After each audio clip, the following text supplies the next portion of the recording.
अस्सलाम वालेकुम। आज हम बात करेंगे डायलिसिस के बारे में।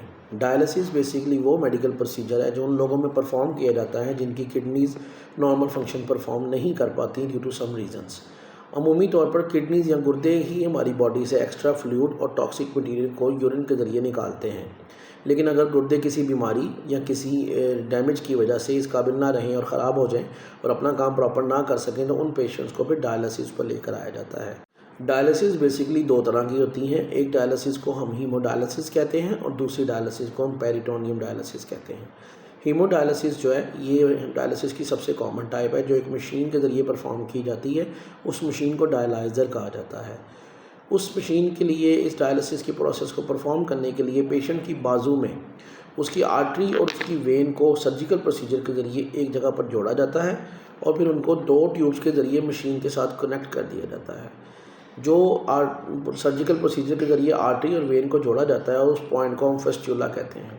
फेस्ट्यूला बेसिकली इसलिए बनाया जाता है ताकि कनेक्टिविटी विद द मशीन हो सके।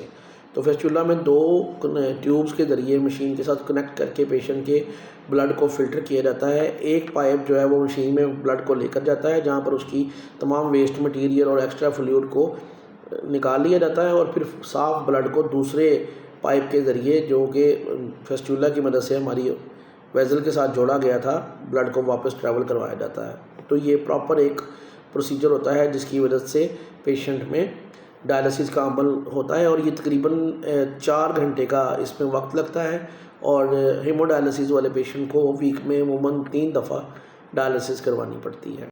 सेकेंड टाइप को हम पेरिटोनियल डायलिसिस कहते हैं। पेरिटोनियल डायलिसिस वो डायलिसिस है जिसमें इंसान के पेट में मौजूद पेरिटोनियम कैविटी में से वेस्ट मटेरियल को बॉडी से निकाला जाता है। पेरिटोनियम कैविटी में भी वैसे ही बारीक बारीक कैपिलरीज होती हैं, वेजल्स होती हैं जैसे किडनी में होती हैं।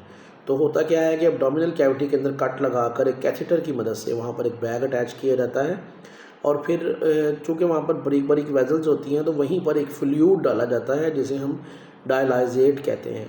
डायलाइजेट में ये क्वालिटी होती है कि वो उन कैपिलरीज़ में जाके तमाम वेस्ट मटेरियल को अपने अंदर अब्सॉर्ब कर लेता है और फिर ड्रेनेज के ज़रिए उसी जगह से उसी पाइप से वापस एक सेपरेट बैग जो कि अटैच किया जाता है उसमें आ जाता है। इस तरह बॉडी फ्लूइड में से एक्स्ट्रा फ्लूइड और टॉक्सिक मटेरियल्स को निकाल लिया जाता है। ये प्रोसीजर दिन में 3 से 4 दफ़ा पेशेंट को करवाना पड़ता है और ये 30 से 40 मिनट का प्रोसीजर होता है और बहुत पेनफुल भी होता है। जानिए अपनी मेडिसिन को, जानिए अपने फार्मासिस्ट को।